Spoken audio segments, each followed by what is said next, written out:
I grew up in Oakland, California, in a predominantly Catholic neighborhood.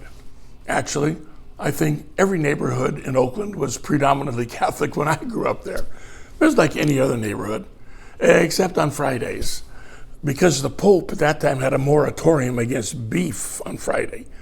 So we always smelled like a bad day on Fisherman's Wharf. Now, we were not Catholic in my family, but my mother was a kind of a neighbor who wanted to get along with everybody. So our house was like everybody else's. Fish on Friday was cooked, broiled, stirred, stewed, whatever you could do to a fish, it was done. I just grew up like that. Until Mr. Stiles moved into our neighborhood, a very lovely Jewish man who didn't like fish on Friday.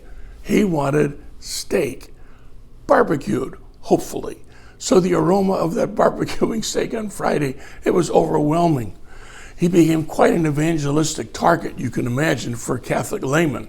And it was a great Sunday morning when he stood in front of the priest, who raised his hand high and said, "All your life you've been a Jew. Now you are a Catholic." Well, everything was great until the next Friday. And then it was T-bone steaks on the grill, smoke rising into the neighborhood. 3 Catholic laymen rushed into the backyard of Mr. Stiles just in time to see him raise his hand high over the grill and say, "Oh, all your life you've been a cow. Now you are a fish." Change doesn't happen outwardly like that. It's always inward. The program of Jesus Christ was never a new coat on every man. It was a new man in every coat. It's what happens inside that really counts. Now, we spend a lot of time, especially these days, working on the outside in the care of our bodies, and that's wonderful. Do that. But understand, your body is only like a box, and in the box is a package, and that's your soul.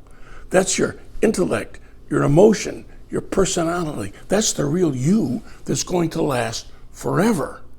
So while you're busy taking care of your body, do not neglect your soul, because that's going to go on forever.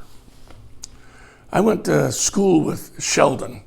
He's one of those guys, all my life, all through high school. One of those, super guys, just one step ahead of everybody. Grade point average, a little bit better. Athletically, just a little bit better.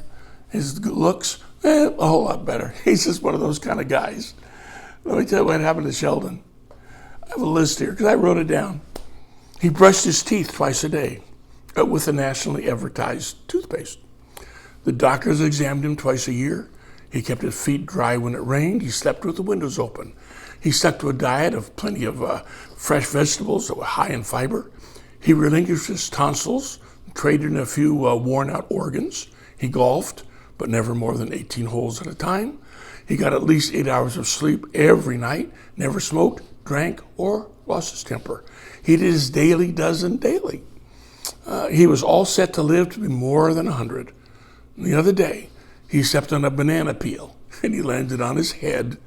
Funeral will be next Wednesday. Sheldon is survived by 18 specialists, 4 health clubs, 6 gymnasiums, and 5 health food stores. He forgot God. He lived as if this world was all there was. He neglected his eternal welfare, and he is now with those who say, the harvest is past, the summer is ended, and we are not saved. Jeremiah wrote that. So, take good care of your body, but don't forget the part that will last forever. Next time.